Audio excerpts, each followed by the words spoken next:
그날 밤 한 여인이 자신의 시어머니 앞에서 모든 것을 깨닫고야 말았습니다.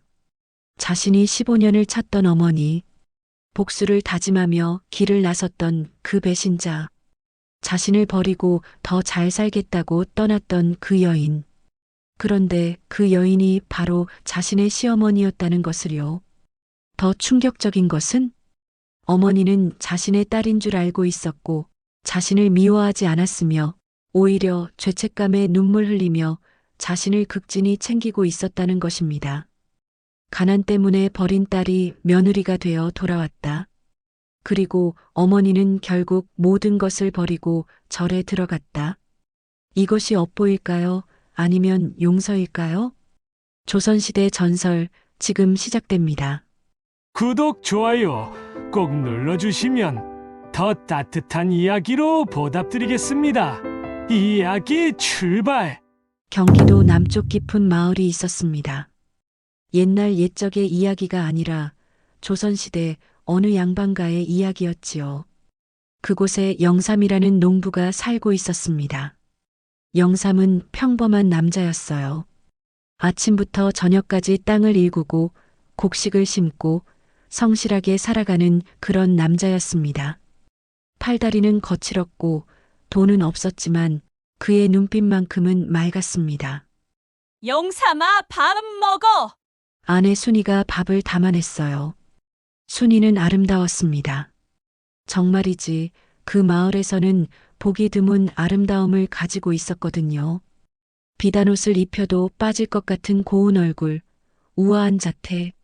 하지만 순이의 눈빛은 언제나 불만에 가득 차 있었습니다. 이 양반 놈!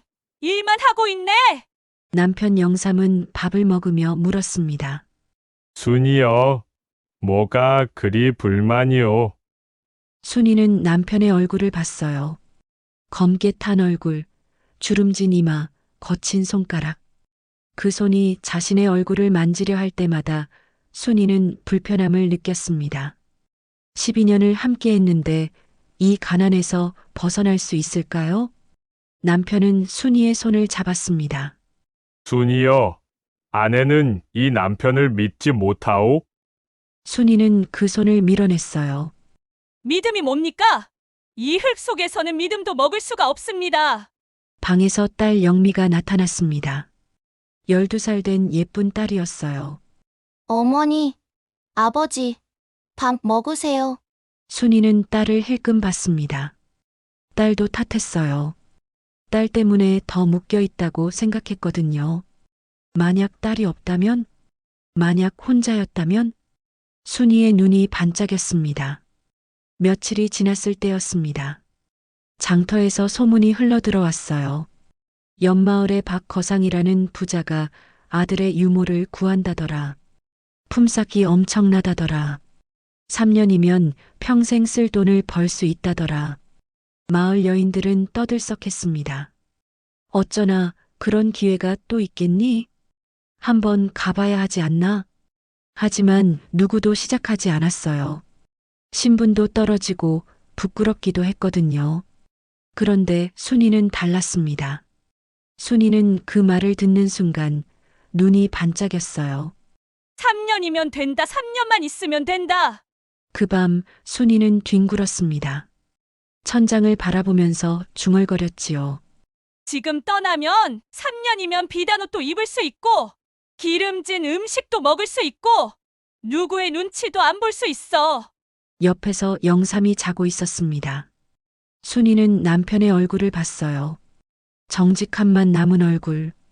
노력했지만 가난을 벗지 못한 남자의 얼굴. 순이는 생각했습니다. 이 남자와는 내 인생을 함께 할 수 없다. 그 밤 순이의 결심은 확고했어요. 다음 날 아침 순이는 남편에게 말했습니다. 저는 박거상 댁에서 유모 일을 하려고 합니다. 남편 영삼은 놀랐어요. 순이여, 그게 무슨 말이야? 순이는 거짓말을 했습니다. 하지만 아주 그럴듯한 거짓말이었어요. 저는 우리 영미를 더 잘 키우기 위해서입니다. 좀 더 나은 삶을 주고 싶어요. 남편 영삼은 순이를 의심하지 않았습니다. 그 거짓말이 그리 자연스러웠거든요. 다음 날부터 순이는 박거상 댁에 나타났습니다. 박거상의 집은 거대했어요. 뽕나무 대문, 기와집, 마당엔 연못, 종들이 드나들었습니다. 순이는 그 집에 들어서는 순간 자신의 운명이 바뀌는 것을 느꼈습니다. 이곳이라면 난 할 수 있다. 처음 며칠은 일이 순조로웠어요. 아기에게 젖을 먹이고 기저귀를 갈고 옷을 입혀주었습니다. 하지만 박거상은 계속 순이를 봤습니다. 밤에도 낮에도 일하는 순이를 보며 생각했어요. 저 여인, 정말 아름답군. 그리고 박거상은 계획을 세웠습니다. 일주일이 지났을 때 박거상은 순이를 불렀어요. 순이여, 여기 앉으세요. 순이의 심장이 철렁 내려앉았습니다. 뭔가 일이 잘못된 건가 싶었거든요. 하지만 박거상의 다음 말을 들었을 때 순이의 눈이 반짝였어요. 당신의 형편을 알고 있습니다. 가난한 집의 여인이라는 것을요. 그리고 당신이 얼마나 불만스러워하는지도 알고 있습니다. 순이는 아무 말도 하지 않았어요. 박거상이 계속 말했습니다. 나는 당신에게 유모품값보다 10배를 줄 수 있습니다. 대신 나와 함께 살아주시면 어떨까요? 나의 첩이 되어 주신다면 이 거상가의 안주인으로 대우해 드리겠습니다. 그 말을 들었을 때 순이는 전혀 놀라지 않았어요. 오히려 기다렸던 말이었을 수도 있습니다. 순이의 입에서 나온 말은 단호했습니다. 다만 한 가지 청이 있습니다. 과거의 모든 것을 끊고 싶습니다. 새로운 이름으로 새로운 삶으로 살고 싶습니다. 박거상은 호탕하게 웃었어요. 그렇다면 당신은 이제 화수라고 부르겠습니다. 꽃같이 아름답고 나무처럼 고든 여인이라는 뜻이지요. 내 집의 새로운 안주인으로. 순이는 자신의 이름을 버렸습니다. 자신의 가정을 버렸어요. 자신의 딸도 버렸습니다. 그 모든 것을 돌아보지도 않고 떠났어요. 마을 사람들은 그녀를 다시 보지 못했습니다. 영삼은 며칠을 기다렸습니다. 아내가 유모일을 마치고 돌아오기를 간절히 기다렸어요. 하지만 아내는 돌아오지 않았습니다. 5일이 지나고 10일이 지나고 보름이 지났어요. 영삼은 마을 사람들을 통해 소식을 듣게 되었습니다. 당신 마누라가 박거상의 첩으로 갔다더만. 그 순간 영삼의 세상이 무너졌습니다. 그날 밤 영삼은 뒷산으로 나갔어요. 그리고 울었습니다. 온 마을 사람들이 들을 정도로 통곡했습니다. 이 빌어먹을 가난. 내가 못나서 내 아내가 이런 짓을 한 건가? 내 아내를 잃었단 말인가? 울음이 한없이 이어졌어요. 새벽이 될 때까지 울었습니다. 하지만 해가 뜨면 영삼은 다시 일어섰습니다. 딸 영미를 안아야 했거든요. 영미는 아직 어머니가 돌아올 줄 알고 기다리고 있었어요. 아버지, 어머니는 언제 와요? 영삼은 딸의 얼굴을 보며 맹세했습니다. 그 맹세는 울먹이는 목소리로 나왔어요. 어머니는 아비가 충분하지 못해서 떠났단다 하지만 넌 기억해야 한다. 세상에는 두 가지 사람이 있다. 하나는 어려움 속에서도 사랑을 버리지 않는 사람이고 다른 하나는 사랑을 버리고 편함을 찾는 사람이다. 넌 전자가 되어야 한다. 그리고 아비가 너를 지킨다. 어떤 일이 있어도 넌 아비가 키워낼 것이다.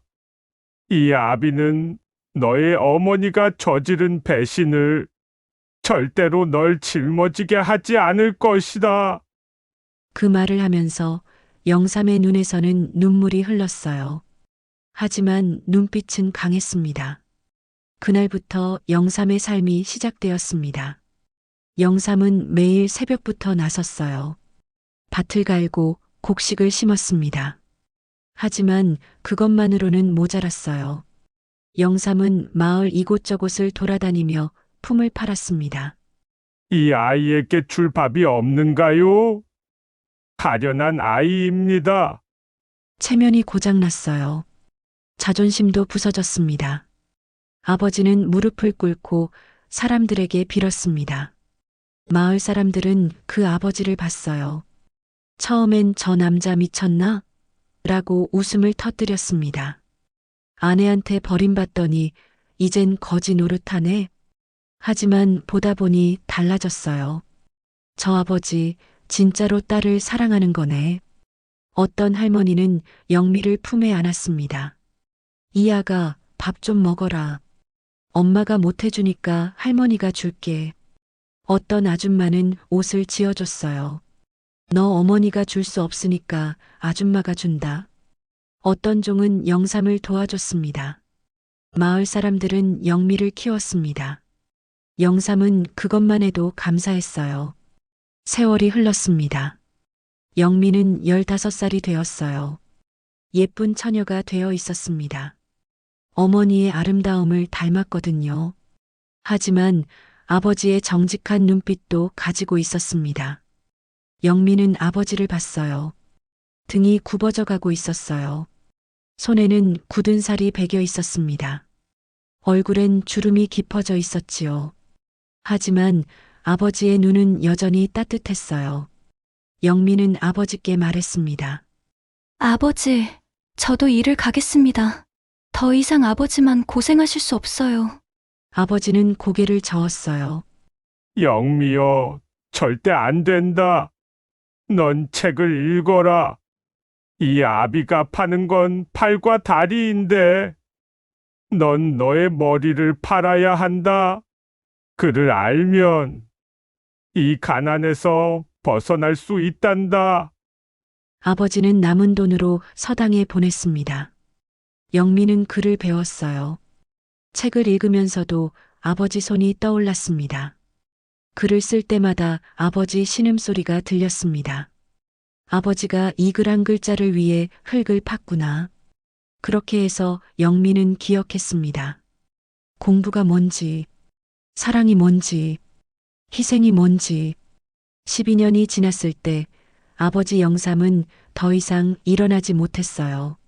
몸이 부러졌던 것입니다. 오랜 세월의 고된 노동이 그의 몸을 부러뜨렸어요. 영미는 밤낮으로 아버지를 간호했습니다. 아버지, 괜찮으세요? 아버지는 영미의 손을 잡았어요. 손은 차가워지고 있었습니다. 이제 내게 해야 할 말이 있다. 영미는 귀를 기울였습니다. 내 어머니 말이다. 영미의 눈동자가 떨렸습니다. 내 어머니는 죽지 않았단다. 뭐라고요?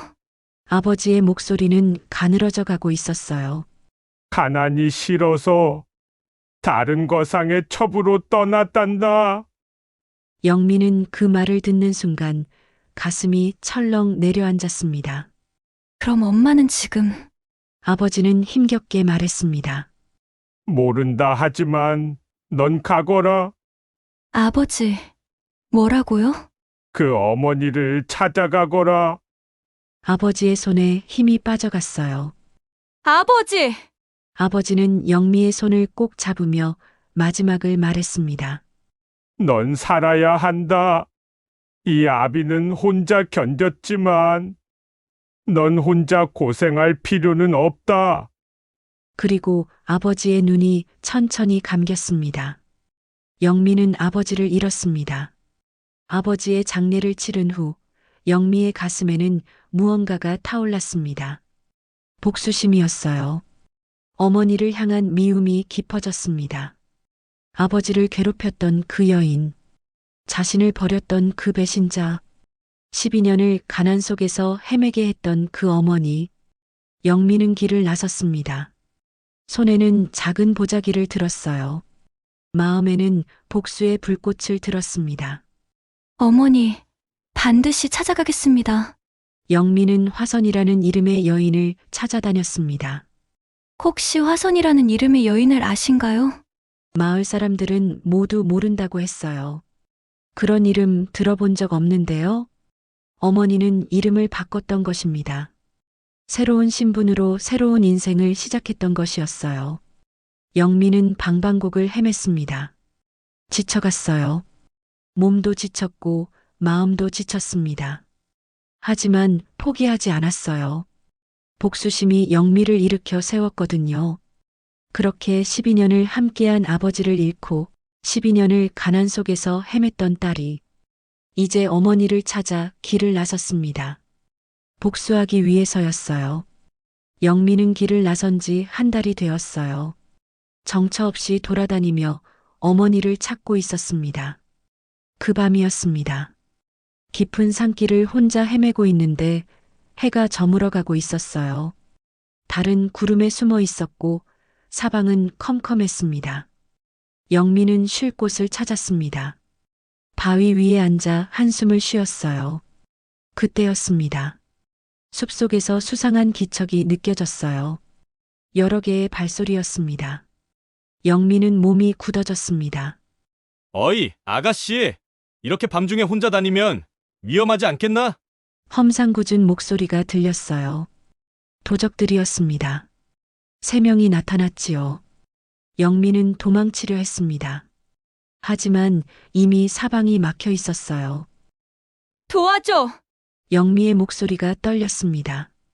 도적들이 다가왔습니다. 이 아가 재물도 없고 몸뚱이밖에 없네. 어쨌든 재미있겠는데. 바로 그 순간이었어요. 거기 멈춰라. 그 더러운 손 치우지 못할까? 우렁찬 목소리가 울려 퍼졌습니다. 횃불을 들고 한 청년이 나타났어요. 윤도련님이었습니다. 25살 정도 되는 용맹한 청년이었지요.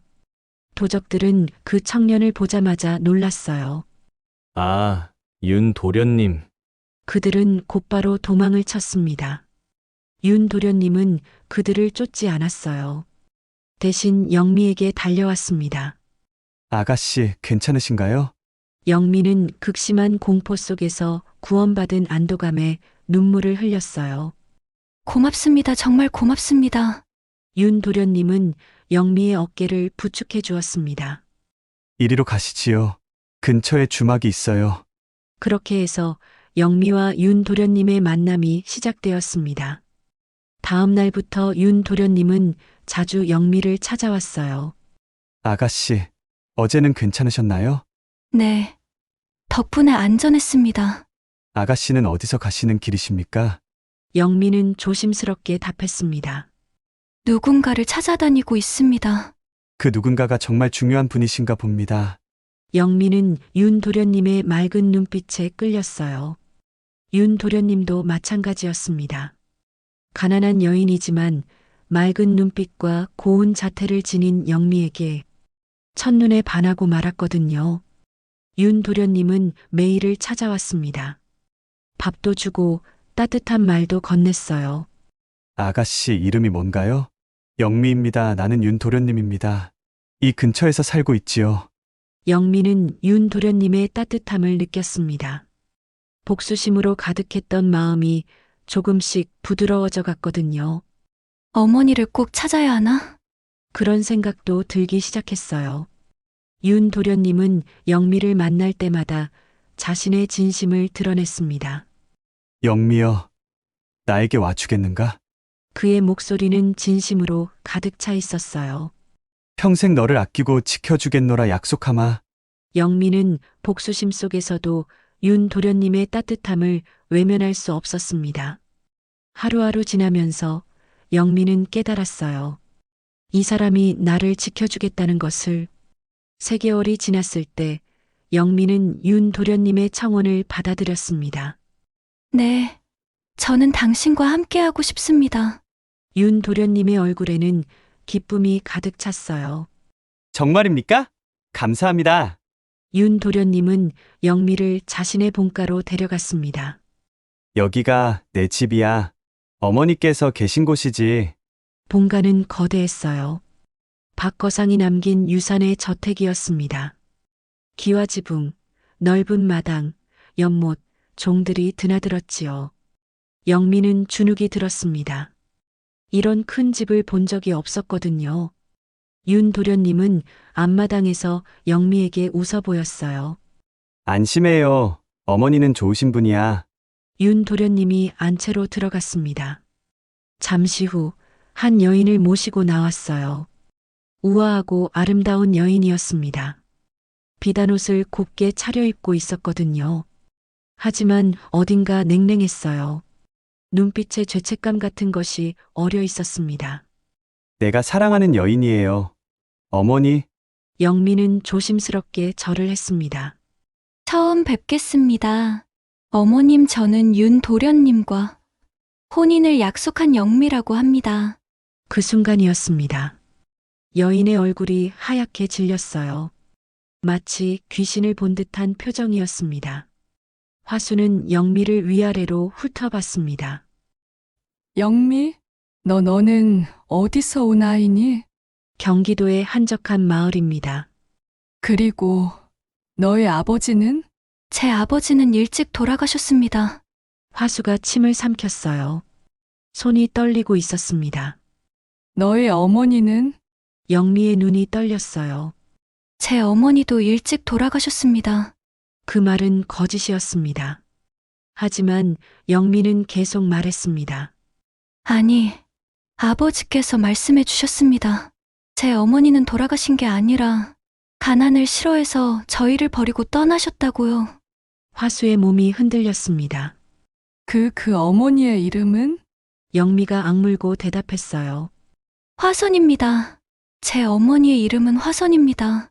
그 말을 듣는 순간 화수 부인은 온몸의 피가 식는 듯한 충격을 느꼈습니다. 화선. 그것은 자신이 버리고 온 과거의 이름이었거든요. 화수 부인이 바로 영미의 친어머니였던 것입니다. 내가 버린 딸이 내 며느리로 찾아왔다? 화수는 뒷걸음질 쳤어요. 윤 도련님이 어머니를 걱정했습니다. 어머니, 괜찮으신가요? 몸이 안 좋으신가요? 화수는 아무 말도 할 수 없었습니다. 심장이 터질 것 같았거든요. 그 순간 화수는 결정했어요. 이 모든 사실을 숨겨야 한다고.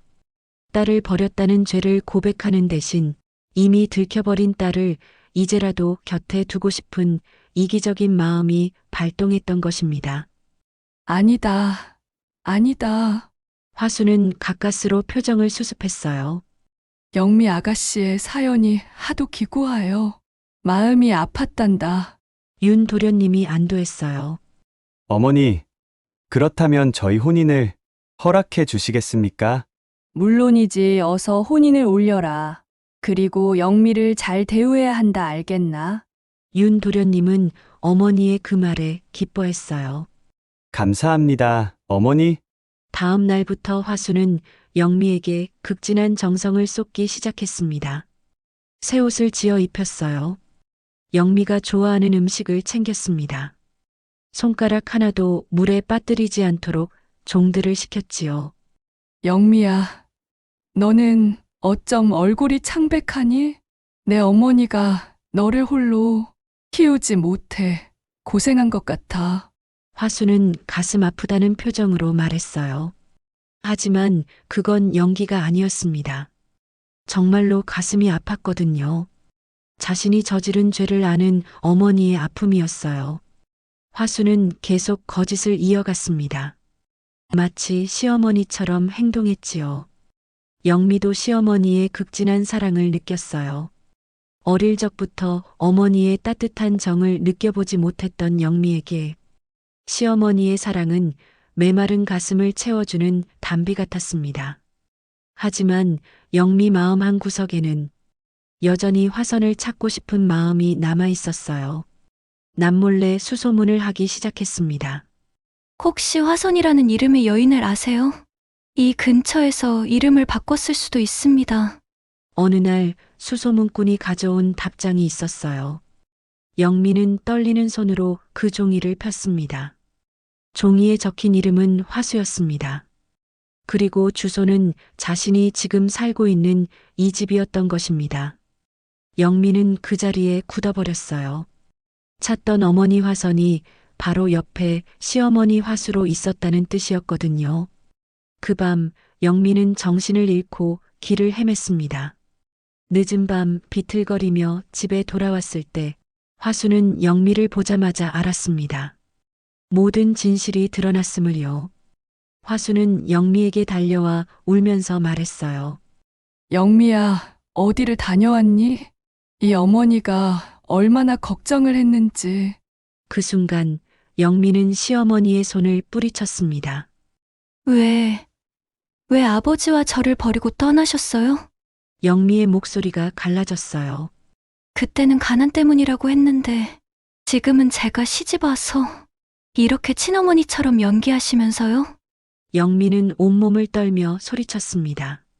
어머니, 지금 이렇게 잘해주시면 과거에 아버지를 괴롭게 하고 저를 홀로 두었던 그 죄책감이 조금이라도 가벼워지는 거예요? 화수는 무너져 내렸습니다. 아무 말도 할 수 없었어요. 눈물만 하염없이 흘렸지요. 영미야, 미안하다. 할 말이 없다. 정말 미안하다. 내가 너인 줄 알고 너를 버렸을 때 내 얼굴을 너무 그리워했단다. 그래서 버렸던 딸을 다시 곁에 두고 싶었단다. 이 어미를 용서해 다오. 하지만 영미의 마음은 이미 돌로 변해 있었어요. 그녀에게는 시어머니의 애원하는 눈물조차 자신의 죄를 덮으려는 위선으로만 보였습니다. 영미는 화수의 눈물을 외면한 채 마지막 말을 남겼답니다. 저는 어머니를 용서할 수 없습니다. 그리고 영미는 그 자리에서 가방을 챙겨 나갔어요. 영미가 집을 떠난 지 5개월이 흘렀습니다. 윤 도련님은 영미를 찾기 위해 계속 다녔어요. 어느 주막 근처를 지나던 때 윤 도련님은 허름한 주막 앞에서 허들의 일을 하는 여인을 봤습니다. 뒷모습만으로도 알아봤어요. 영미야, 영미 맞지? 영미는 깜짝 놀라 돌아봤습니다. 왜 여기에? 영미의 얼굴은 말랐고 배는 불러와 있었어요. 5개월의 임신으로 인한 모습이었습니다. 윤 도련님은 그 자리에 무릎을 꿇고 오열했어요. 영미여, 왜 나를 두고 혼자 이러고 있었어? 우리 아이도 있는데 어떻게 혼자 이렇게... 영미는 윤 도련님의 진심을 외면할 수 없었습니다. 지난 5개월간 혼자 고통 속에 지내면서도 아이를 지켜야 한다는 생각과 윤 도련님에 대한 애정이 그녀를 버티게 했거든요. 영미는 눈물을 닦으며 윤 도련님에게 말했어요. 서방님, 미안해요 하지만 시어머니의 얼굴을 다시 볼 수가 없었어요. 저는 아직 어머니를 용서할 수가 없어요. 윤 도련님은 영미를 끌어안았어요. 이제 다시는 당신을 혼자 두지 않을 거예요. 우리 아이를 위해서라도 함께 집으로 돌아가요. 영미는 남편의 따뜻한 가슴에 안겨 결심했습니다. 이제는 돌아가야 한다고요. 아이를 위해서, 남편을 위해서. 집으로 돌아온 영미와 윤 도련님은 놀랐어요. 안채가 텅 비어 있었거든요. 하인들에게 물었습니다. 마님께서는 어디 계신가요? 하인들의 대답은 충격적이었어요. 나리께서 떠나신 다음 날 마님께서는 모든 것을 뒤로 하시고 홀로 절로 떠나셨습니다. 다시는 돌아오지 않으실 것이라 하셨습니다. 화수는 자신의 탐욕이 빚은 모든 업보를 청산했던 것입니다. 상단의 안주인이라는 지위와 풍요로운 삶을 모두 내려놓았어요. 대신 절에 들어가 비구니의 길을 택했습니다. 영미는 그 말을 듣는 순간 뭔가를 깨달았어요. 어머니는 모든 것을 버렸구나. 임신한 배를 안고 절로 향하는 여정이 시작되었습니다. 윤 도련님이 함께했어요. 산 위의 절에 도착했을 때 삭발한 한 비구니가 불경을 외고 있었습니다. 화수였어요. 머리를 삭발하고 새 속의 모든 흔적을 지운 채 오직 과거의 죄를 뉘우치며 살고 있었습니다. 화수는 발걸음 소리를 듣고 돌아봤어요. 영미의 임신한 배를 보았을 때 화수는 고개를 들지 못했습니다. 죄책감과 공포로 온몸이 떨렸거든요. 화수는 무릎을 꿇었습니다. 영미야, 어쩌다가 여기까지 왔니? 이 어머니는 너를 볼 면목이 없구나. 영미는 주저하지 않고 어머니에게 다가갔어요. 그리고 자신의 배를 감싸 안은 어머니를 힘껏 안았습니다. 어머니께서 이렇게 고통받으시는 것을 보니 제 마음이 너무 안 좋습니다. 영미의 눈에서는 뜨거운 눈물이 흘러내렸어요. 저는 어머니를 용서하겠습니다. 더 이상 과거의 일로 스스로를 괴롭히지 마세요.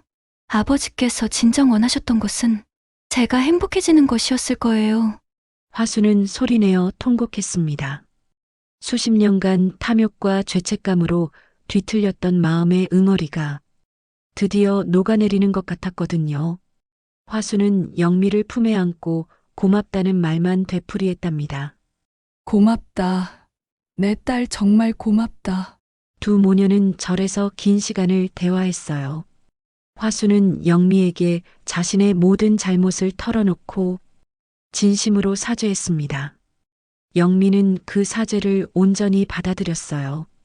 이제 두 사람 사이에는 어머니를 향한 딸의 원한도, 딸에게 죄를 지은 어미의 이기심도 남아있지 않았습니다. 세월은 흘렀습니다. 영미는 무사히 건강한 아기를 낳았어요. 윤 도련님과 함께 행복하게 가정을 이루며 살아갔습니다. 아기는 할머니 화수의 얼굴을 보며 자라났지요. 절에 나가서 할머니를 뵈러 가곤 했어요. 화수는 평생을 절에서 속죄하며 보냈습니다. 비록 세상의 부귀영화와 딸의 곁을 떠났지만 평생을 짓눌렀던 탐욕과 죄책감의 굴레를 벗어던지고 마음의 평화를 얻었답니다. 현대에 빗대어 이 이야기는 탐욕이 빚은 업보와 그 모든 것을 치유하는 인간의 위대한 용서로 막을 내렸습니다. 혹 그렇습니다. 우리는 때론 욕망에 눈이 멀었다가 깊은 후회와 고통을 맛보기도 합니다. 하지만 진정한 속죄 앞에서는 누구든 용서할 수 있는 법입니다.